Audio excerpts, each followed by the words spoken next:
We are on the 40-yard line, 45-yard line. We're pretty close to midfield here at at&T Stadium. You've seen your Cowboys here, I'm sure, many times, or certainly on television.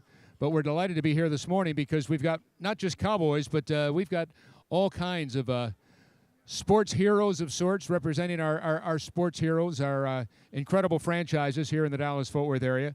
So we're really excited to introduce each and every one of them to you. In some way, shape, or form, they're involved with sports on a day-to-day basis. So we've got some questions we're going to find out about why they do what they do and what makes it so much fun. Matt, let's go with you first. Yeah, let's go with you first, because I talked about the University of North Texas and how indeed it is most unique with what you these degrees. So why is North Texas a good place to be if you want that kind of degree? But maybe more importantly, why Texas? What is it that makes Texas unique and you being here in the great state of Texas? Yeah, well, we love what we do here, and our ecosystem is very unique. We're actually in Frisco, so we're part of the Denton campus, but we have a unique beachhead of faculty and programs stationed in Frisco, and I'm fortunate to be part of the Sport Entertainment Management program, which has its own unique MBA in that ecosystem. And we embrace a whole different type of education system at UNT Frisco, whereby tests and quizzes are kind of like archaic in our mind. We don't have like traditional lectures, so to speak. We use the classroom as a learning and modeling environment where we have peer interactive dialogue and corporate partners that align with our class projects. So for example, the Dallas Cowboys and Texas Rangers are frequent partners of ours, where they'll come to us with a problem or challenge for our particular student groups, and we'll work in groups and teams throughout the semester and solve that problem or challenge for them and then present it back to them. So real world engagement, real world opportunity, and real student experiences that translate into jobs post-graduation for us. So we're excited to be part of North Texas, excited to be part of this ecosystem in particular. And if you haven't done so, and if you're looking for a graduate program, here's my soapbox. Check us out. We have a sport entertainment management program in direct partnership with the Dallas Cowboys. They are our #1 partner and a fantastic partner in that. We also have undergrad BBA programs in the business school as well, too. I'll be around afterwards to answer any questions. But to answer your original question, I'm not sure that I answered your question. I probably answered a question. But our ecosystem is vibrant. In Frisco, we have all the top teams represented in the Dallas-Fort Worth area, including organizations, agencies, not-for-profit groups. And we touch on all of those throughout our program. So it's actually in our DNA to be in the sport ecosystem, and there's no better place, in my opinion, to do that than here. Good. That's great. Thanks so much, Matt. Let's talk, I'll tell you what, Brad. First of all, how about those Texas Rangers this year, huh? Yeah. There we go. Got a big one this weekend. Oh, boy, you got the sweep to start it off. That's good stuff. Yeah, we got to keep it going. Yeah, what is it, 7 years now since they've been in the playoffs? Yeah, it's been about 7 years. Yeah. And this last series that we won against the Rays, that was our first series win since 2011, which was a pretty good year. Just ended a little shorter than we wanted, but hopefully we can kind of repeat. 2011, that's 12 years ago, 12 seasons. What about the World Series? Am I dreaming? What do you think? I would love that. I'm all for it. I think the team is kind of playing like they did at the beginning of the season, which would warrant that. So. Yeah, that's good stuff. Good stuff. Yeah, exactly. It makes my job a whole lot easier. Let me ask you this, Brad. What career opportunities should students consider? Anything come to mind? Yeah, so I have a really weird path on how I got to where I am here in professional sports. I went to North Texas. I wanted to talk about sports on the radio, and on TV. I found out my face didn't quite lean towards that whole TV side, but hey, exactly. So I was doing that, and then after I graduated, I went and did sales. I found that in radio here in DFW. Did that for about 3 years, but always wanted to ultimately work for a professional sports team. So I was kind of finding these different opportunities, found partnership sales, which was something very fascinating to me. Took a job with the Phoenix Suns, did that for 2 years, and then wanted to come back home ultimately. But during that time, there was a lot of opportunities where I interned at Fox Sports Southwest, which is now Bally Southwest, doing everything, like production truck, cutting highlights, PR, everything. So really career opportunities is do everything. Everyone says that whenever you're like trying to find out how do I move on in my career. But with that, you truly got to dive in, do everything. Nothing is above you. So definitely lean into that because it's worked with our interns at the Rangers where we've hired 2 interns recently as full-time staff members. So, great stuff. Great stuff. All right, that's good, Brad. I tell you what, Aaron, we're going to go from the Rangers to the Cowboys, and this is your home. This is. So let's talk about the Cowboys. And what I've got right here, how does corporate partnerships with professional sports help grow businesses and strengthen Texas? And for that matter, let me play off of what they've already shared. How do students fit into that as well? Yeah, so I'll try and keep it short and sweet. So with the Cowboys, we work with corporate partners ultimately to help grow their business. And we try and use just the following that the Cowboys have, and obviously that he does with the Rangers to move the needle for them, to drive sales, to grow revenue, and ultimately impacting Texas economy. So the Rangers, we're hopeful, continue to make it in the playoffs because that helps the Dallas economy. And if the Astros win next round, that'd be a huge series for just the state of Texas itself. So as the Cowboys continue to play well, and obviously we have a pretty strong following, we work with a lot of great partners, including North Texas, to grow their business, but also, with the UNT partnership, we're trying to grow the next rendition of sports career professionals. And obviously, we've got a couple of NFL alumni on here. If you can't go pro in the NFL, there's a whole business side of it that is through the front office and has an accounting, corporate partnerships, marketing. There's a lot of opportunity for students, and we work really closely with UNT to help those grow in their career. So just a lot of opportunity for the state of Texas as a whole. Very good. Thank you much. That's great. All right, Chris. Are you ready? I'm ready. All right. Well, before we get to the ice shaker and that whole story, and you can tell us about that, why is Texas a great place for sports? You played with the Colts. You played with the Broncos. You're in Denver. You played with the Cowboys here in Texas. And yet, one of the things that I've noticed for years, I started with Roger Staubach. Here's a guy that comes out of the Naval Academy. He's from Cincinnati. He goes to Maryland to play in the Naval Academy, comes to Dallas, but he stays here. He lives here. And there are so many players like yourself, like I started with Staubach, won the Heisman in '63 for Pete's sake. After he finishes in the service, he comes here throughout the '70s. Why do you stay here? Why don't you go back where you're from or go back to Maryland where the Naval Academy is? Everybody, it seems, look, we got two guys right here. They're right here in Dallas, and they're not from here. What is it? What is it that people stay here in Texas, and why? Yeah, for sure. So I'm originally from Buffalo, New York, and I could tell you that at my games in Buffalo, there was probably about 30 parents that came to the games and 0 fans. I just went to one of the local high school games here, and you have 11,000 people in the stands cheering. The atmosphere is just absolutely electric.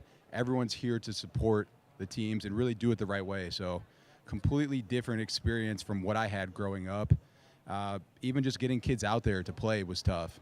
We had 22 kids on our high school football team. You come out here, there's multiple teams with over 100 kids at each level. So completely different experience. Everyone really puts attention to detail here. I'm a coach now myself. I had to get CPR certified. I had to know how to use a defibrillator. I had to get all this training just to become a coach, which you don't see anywhere else. So when I tell other people that in other states, they're like, that's actually really impressive. So Texas does it right. For business, it's absolutely electric as well, and a great place to have a business. So when I was done played for 3 different organizations after I left the Cowboys, and I knew right away that we were going to come back to Dallas and live here and raise our kids here. Fantastic. Good answer. Here's my next question. CEO of Ice Shaker. Tell us what it is, how that came about. Yeah, for sure. So 7 years in now at this point. Started as really something I was super passionate about. I was going to the gym every day. I was making a lot of protein shakes at that point, and I had a plastic shaker here in Texas, super hot out, and by the time I got there, the bottle was, it was sweating, it was warm. I took a sip, it tasted awful, so went home that day and I looked for an insulated bottle that could actually mix and blend powders. There's nothing out there on the market at that time, so I decided to create it. Had the side hustle out of the upstairs of my house, did that for about 6 months until I got onto Shark Tank, and at that point got an offer from all 5 sharks, and it went from a side hustle in the upstairs of my house to a full-time business overnight. Fantastic, and thank you, Shark Tank, right? Yeah, absolutely. Thank you, Mark Cuban. I was going to say, did Mark Cuban help you out over at the Mavericks? Absolutely. All right. That's great. Thanks so much, Chris. All right, Ken May, how are you? Good to see you, my friend. Former Topgolf CEO. We all know about Topgolf. CEO of Jumpstart now. So where do entertainment and interactive sports fit in Texas, and why is this so important, literally, certainly to our community, but to any community for that matter? Scott, I don't know of any city in the country better situated than Dallas and North Texas for sports and entertainment. You think of all the great sports organizations that come out of this city and out of this state. It's just unbelievable. The workforce here is unbelievable. You can get some great talent. It's a pro-business environment. It's centrally located, access to capital. I mean, on and on and on. It's just a great place to be and live. And I think, you know, with our new startup, which is called Jump Shot, think Top Golf for basketball. It's going to be something cool. It's coming to a city. Not Jump Start. Not Jump Start. It's Jump Shot. It's coming to a city near you. And picture a 50,000 square foot building with moving hoops, great bar, great food and beverage, incredible design. It's going to out Top Golf, but it's going to be in the basketball space. And so we're really excited about it. I mean, it's pro athletes and entertainers are throwing their money at it. I'm trying to raise capital. So anyway, it's coming soon. We're excited about it. But Dallas is I've got an interesting story in that I came here 20 years ago when FedEx bought Kinko's, and I was the CEO of FedEx Kinko's, which is now FedEx Office. And so I got to live that transition of Kinko's headquarters were in Ventura, California, and they relocated to North Texas. So I got to see the impact of the people that came from California here, as well as the people that joined the company to create a very unique culture. Top Golf was the same way. Top Golf was based in Chicago, and we came here. We were actually one of the founding members of YTexas. We believe in it so much. And so having those experiences along with the new thing we're doing with the startup, this is just a great place to live and work, and it's pro-business. It's just an incubator for this type of stuff. Fantastic. Thank you so much, Ken, and continued success. Thank you. Really, I've seen what you've done in the past, and it's great. So good luck with Jump Shot. All right. Let's go to Elud. Are you ready, my friend? Yes. All right. HR Director, FC Dallas Soccer, and hopefully a World Cup coming here in about 3 years. Wouldn't that be something, huh? You know, Scott, that would be great to have it here. Yeah. And preparing now is probably the best time to do it. Yeah, I hear you. See it right here in this stadium, right where we're sitting. That's correct. Huh? You're right. You got it. You better believe it. Well, in light of the competitive nature of sports management industry and certainly the increasing number of college graduates with degrees in this field, my question for you is, what steps do you recommend for aspiring professionals to enhance their chances of securing a position in the industry itself? What might they do as they move forward? You know, one of the things that I tell a lot of the individuals, because we do bring in quite a bit of interns, part-time staff that is working at FC Dallas, for them to start taking jobs doing part-time game day events. I don't care what sports venue you go to, but that would be the start to get a foundation as to what it's going to be like to work in the sports industry. We all know that in sports, it is not a 9-to-5 job. It's going to be weekends and nights as well. So that's one of the best recommendations or advice that I can give any students or college kids, high school kids, to start getting involved now. The other thing that I do as the HR director at FC Dallas, for any of my interns that are working there or part-time college kids, I will actually sit down with them and critique their resume for it to fit into the sports industry and what they want to do. I like to set them apart, and then I help them recruit them to other locations because we may not be hiring for those positions. So I end up critiquing all their resumes. And today, that's exactly what I told Michelle, that anyone that wants to stop by the FC Dallas booth, I will sit down and critique their resume really quickly and let them know what they need to do to set themselves apart. Very good. That's great. Thank you so much for being here, too. And our fingers are crossed for the World Cup. We'll hopefully, I'm a member of the Dallas Sports Commission, and I tell you, every day I'm saying, come on, let's go. Yeah, you better believe it. All right, we get to the end of the line, as they say. We've got a couple of fellas that wore the silver and blue for a number of years. Come out of the University of Maryland, 1974? With the Cowboys, 75 to 89, I think. You know, long time. 75 to 88. 75 to 88, that's right. Yeah, Tom Landry's last year as a head coach of the Dallas Cowboys, 1988. And, of course, you stop and think about all that has taken place since then. But you go back in the days, you were there for Super Bowls. And you came out, I think you were Outland Trophy winner, weren't you? University of Maryland, yes. Top defensive lineman. So now you come here, you play here, you're in the Pro Football Hall of Fame. And I just wondered what it is, Randy. You're up at the University of Maryland, and now you're down here in Texas all your life. And you didn't go back. Just like Chris talked about the fact. Dallas was just a great place to be. The great state of Texas was where you wanted to be. Tell us about it, why it's great for sports, and why you've decided to live here since then. I was born in Pittsburgh, Pennsylvania. Grew up in Wilmington, Delaware, in a little coal mining town in Pennsylvania called Pine Grove, Pennsylvania. Went to the University of Maryland, never been anywhere, and I get drafted by the Dallas Cowboys. I think I'm going to get drafted by the Baltimore Colts, but they made a trade, and I got drafted by the Dallas Cowboys. Well, the only thing I know about Texas is what I saw on television, right? I figure everybody had a cowboy hat and a horse, and them Dust Bowl things were going to be rolling around everywhere. And I came to Texas, and I saw more people with coats and ties than I did back east. But why did I fall in love with Texas? Like I said, I grew up back east. Well, when you go in a store back east to get a sandwich or something, you go, hey, what do you want? Hurry up. Get out of here. We got some people waiting. Hurry up. Come on, what do you want? In Texas, I went into a restaurant, and people say, yes, sir, what can I do for you? Can I help you today? And I thought they were trying to steal something from me. I started reaching from my pocket, man. I said, whoa, what do you want? But I found out how wonderful the people in Texas were.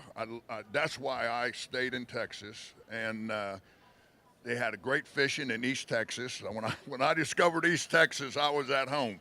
The rolling hills, water, pine trees. But the thing that sold me the most and why I stayed in Texas, a lot of opportunities, of course, in the business arena.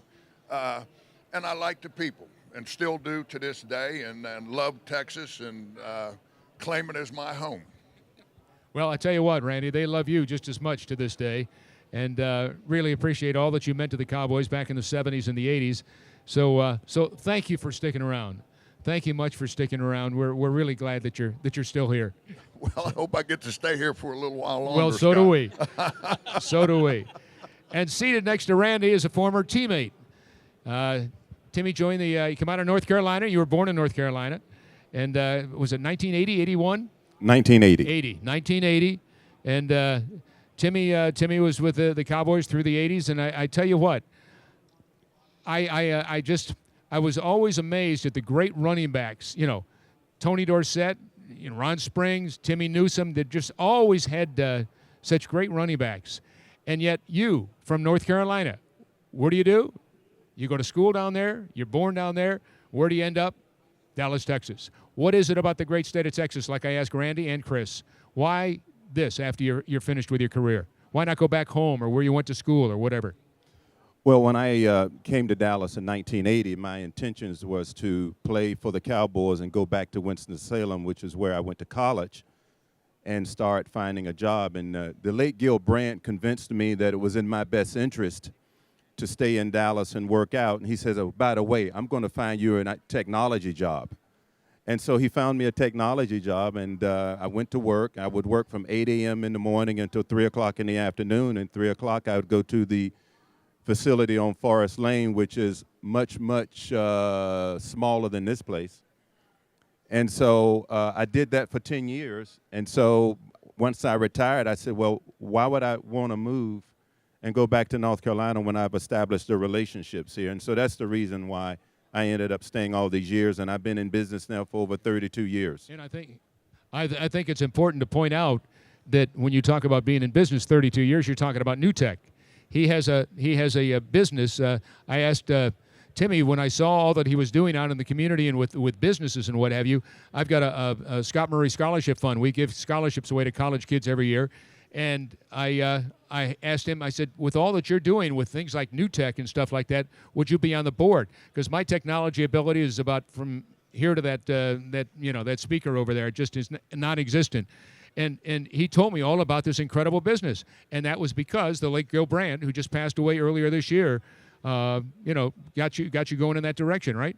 Oh, without question. I mean, you have to also understand that when I started in football, we didn't make a lot of money. My base salary was only $30,000 a year. I actually was making more money in technology than I was football. Yeah. No one thing, folks. Randy White and Timmy Newsome and some of their teammates, and that's the reason people today make the money that they make, because these guys set the tone. And oh my gosh, but they didn't make that kind of money. I mean, look at Staubach. He got into the real estate business in the off season because he had to support his family of 5 kids. Yeah, Staubach's salary was somewhere around $16,000 a year. when he entered the professional football. $16,000. Yeah. Picture that, folks. I mean, that's it. Yeah. Yeah. So, I mean, it was fun. I mean, to have that variety, I think, was good for me. Yeah. And to get out in the community and get to know people was also a big plus. So, Gil Brandt did me a huge favor by encouraging me to stay in the off season and work out. Yep. Well, that's great. What'd you think of their answers, folks? Weren't they great? I'll tell you what, we've got a couple of minutes left here. We got a little late start, so is there anybody in here that would like to address any of the members of the panel here? They have a question about sports or about business or about anything. I was just wondering for you guys on the end if y'all could give us a memory of Tom Landry.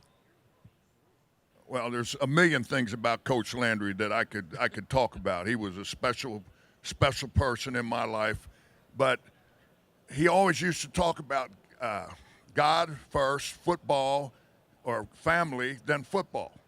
And I always used to think, my goodness, he's got this all wrong. And over time, as I grew, he really didn't just teach us football. He told us about life and how to approach life and how to be successful in life and where to put our priorities. And that he gave to me, and I'll never forget that. Another question? Did I see another hand out here? Yeah. I think it's great how all our sports franchises leverage each other and partner with each other. So how does that work here? Because it doesn't work that way in cities around the country. The Rangers or the Cowboys? Yeah, I'll do that. Yeah, go for it. Kind of go with it. I think, we're all in this together at the end of the day, and so many other cities, yes, they compete against the other teams for corporate partners, but I think if we can be resources to each other, that's just something we like to do. My ultimate philosophy in selling and sports is just be a good person. Sales will follow. Just do the right thing, and everything will end up lining up. I mean, I just to add to that, I mean, we're in the business of relationships with the other teams, other partners. Obviously, we've got a great relationship with the universities in the area, obviously specifically UNT. It kind of, for me specifically as a manager or leader of people, I really enjoy growing the next growth opportunity for those students that are looking to work in sports. And I know the Rangers have the same passion, to work with UNT to do that same thing. So we just want to leave this whole place better than it is when I arrived. So the industry is very small. Everybody knows everybody. There's a lot of collaboration, specifically here in DFW. Do you have a question? Do you? Tell the people, stand up. This young lady, I was at the Military Order of the World Wars. That's all the branches of the armed forces. Turn around. And Lana was there this past week, Tuesday. And we're at the Park City Club once a month. And all these generals and Medal of Honor recipients and all, you name it, they show up. It's above and beyond. And all of a sudden, there's 6 students there this past week. I forgot it was the year or the month of each year that they honor 5 or 6 students, high school students, college students, whatever it might be, that are involved. And tell this is Lana, and tell them what you do. You're 16 or 17 now. 17 years old. She's still in high school, but talk about the ultimate citizen. Tell them who you are. I'm a student at YTexas Garland High School, and I'm part of their MC JROTC program. And they sent me this past summer to a YLC conference hosted by the MOWW. And I was given the Bronze Patrick Henry Award this Tuesday at the award luncheon that he's talking about. The Bronze Patrick Henry Award is an award. They have the bronze, the silver, this is the ultimate. So you get a Patrick Henry Award. Go home and Google it today, and you'll see. And you say, oh, my gosh, this young girl at 17 years of age received that. So, and she wants to go on to either the Naval Academy or possibly Dartmouth, and then someday possibly serve in the U.S. Marine Corps. But a special young girl, and so I said, you need to be at YTexas this Friday. So be my guest. And so I've invited her out so she could talk to some of the people that are all around here today. And so you said you had a question. I just wanted to know who you were and why you're here and dressed so nicely. So go ahead and ask your question. Well, I just had a question because you give advice to students who have their resumes. What do you think is the best highlight in a resume that a student can have, or what kind of advice do you give generally to some students? Anybody that would like to answer that, feel free. Anybody, jump on board. So I'm very old school in reference to resumes. Back in the day, I give the 7-second spiel. So I look at the resume, I see how it's printed out. But your professional summary is something that will highlight what you actually want to do in your career. Okay, so probably have a professional summary statement for us to know exactly what you're looking for. Once I look at that, or any other person in HR will then look at within the organization to where they can fit you in. So I simply say to all of you, thanks for being here today. Thanks for being a part of this panel here as well.